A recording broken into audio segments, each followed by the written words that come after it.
ಸತತ ಮಳೆಗೆ ಮೈದುಂಬಿ ಹರಿಯುತ್ತಿರುವಂತಹ ಶಿಂಷಾ ನದಿ. ಇಂದು ಶಿಂಷಾ ನದಿ ಬತ್ತಿ ಹೋಗಿತ್ತು, ಆದರೆ ಇದೀಗ ಸತತ ಮಳೆಗೆ ಮೈದುಂಬಿ ಹರಿತಾ ಇದೆ. ಮಳೆ ನೀರಿನಿಂದ ಉಕ್ಕಿ ಹರಿಯುತ್ತಿದೆ ಆ ಬತ್ತಿ ಹೋಗಿದ್ದಂತಹ ಶಿಂಷಾ ನದಿ.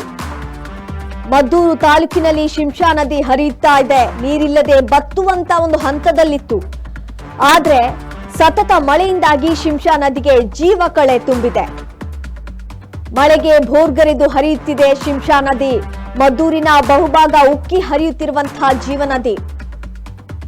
ಇಂದು ಶಿಂಷಾ ನದಿ ಬತ್ತಿ ಹೋಗುವಂತಹ ಹಂತದಲ್ಲಿತ್ತು, ನೀರಿಲ್ಲದೆ ಬತ್ತುವಂತಹ ಹಂತದಲ್ಲಿತ್ತು. ಆದ್ರೆ ಇದೀಗ ಸತತ ಮಳೆಯಿಂದಾಗಿ ಮೈದುಂಬಿ ಹರಿಯುತ್ತಾ ಇದೆ ಇಂದು ಶಿಂಷಾ ನದಿ. ನಿರಂತರವಾಗಿ ಮಳೆ ಸುರಿಯುತ್ತಿರುವಂತಹ ಹಿನ್ನೆಲೆಯಲ್ಲಿ ಈ ಶಿಂಷಾ ನದಿ ತುಂಬಿ ತುಳುಕ್ತಾ ಇದೆ. ಮದ್ದೂರು ತಾಲೂಕಿನಲ್ಲಿ ಈ ಒಂದು ಶಿಂಷಾ ನದಿ ಹರಿಯುತ್ತಿರುವಂಥದ್ದು.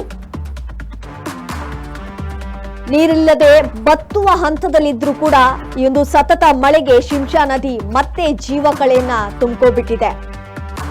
ಮಳೆಗೆ ಭೋರ್ಗರಿತಾ ಇದೆ ಶಿಂಷಾ ನದಿ. ಮದ್ದೂರಿನ ಬಹುಭಾಗ ಉಕ್ಕಿ ಹರಿಯುತ್ತಿರುವಂತಹ ಜೀವನದಿ. ಯಾಕಂತ ಹೇಳಿದ್ರೆ ನಿರಂತರವಾಗಿ ಮಳೆ ಸುರಿತಾ ಇದೆ. ಇದರಿಂದಾಗಿ ಆ ಒಂದು ಜೀವನದಿ ಮದ್ದೂರಿನ ಬಹುಭಾಗ ಉಕ್ಕಿ ಹರಿಯುತ್ತಾ ಇದೆ. ಮದ್ದೂರು ತಾಲೂಕಿನಲ್ಲಿ ಶಿಂಷಾ ನದಿ ಹರಿಯುತ್ತಿರುವಂಥದ್ದು. ನೀರಿಲ್ಲದೆ ಮಳೆ ಇಲ್ಲದೆ ಬತ್ತಿ ಹೋಗುವಂತಹ ಹಂತದಲ್ಲಿದ್ದಂತಹ ಶಿಂಷಾ ನದಿಗೆ ಮತ್ತೆ ಜೀವಕಳೆ ತುಂಬಿದೆ.